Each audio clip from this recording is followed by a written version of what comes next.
Find the largest fractions.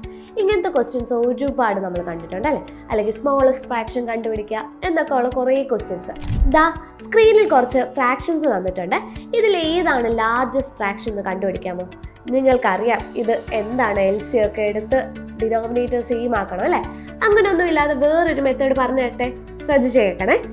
ആദ്യം എന്ത് ചെയ്യുക? ഈ 15ഉം 17ഉം തമ്മിലുള്ള ഡിഫറൻസ് നോക്കാം. എന്താടാ? 2 ആണ് അല്ലേ? ഓക്കെ. ഇനി 25ഉം 28ഉം തമ്മിലുള്ള ഡിഫറൻസ് എത്രയാണ്? 3 ആണ്. 31ഉം 35ഉം ഉള്ള ഡിഫറൻസ് 4 ആണ്.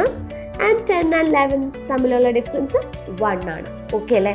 ഇനി ചെയ്യേണ്ടത് 15 ഡിവൈഡഡ് ബൈ 2 ചെയ്യണം. ഓക്കെ, എത്ര കിട്ടുമെന്ന് അറിയാമോ?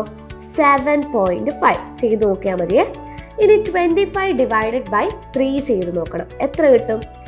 8.33 സംതിങ്. ഓക്കെ, അത്രയും കിട്ടും. 31 ഡിവൈഡഡ് ബൈ 4 എന്ത് കിട്ടുമെന്ന് അറിയാമോ? 7.7 കിട്ടും. ഇനി എന്താ? 10 ഡിവൈഡഡ് ബൈ 11 എന്താണ് നമുക്കറിയാം? 10 ആണ്. ഇത്രയുള്ളടാ. ഇനി നോക്കുക, ഏറ്റവും വലിയ നമ്പർ ഏതാ ഇവിടെ? 10 അല്ലേ? അതിൻ്റെ അർത്ഥം എന്താണെന്ന് വെച്ചാൽ 10/11 ആണ് ഇവിടുത്തെ ലാർജസ്റ്റ് ഫ്രാക്ഷൻ എന്ന് പറയുന്നത്. അങ്ങനെയാണെങ്കിൽ സ്മോളസ്റ്റ് ഫ്രാക്ഷൻ ഏതായിരിക്കും എന്ന് ഒന്ന് കമന്റ് ബോക്സിൽ പറയണേ.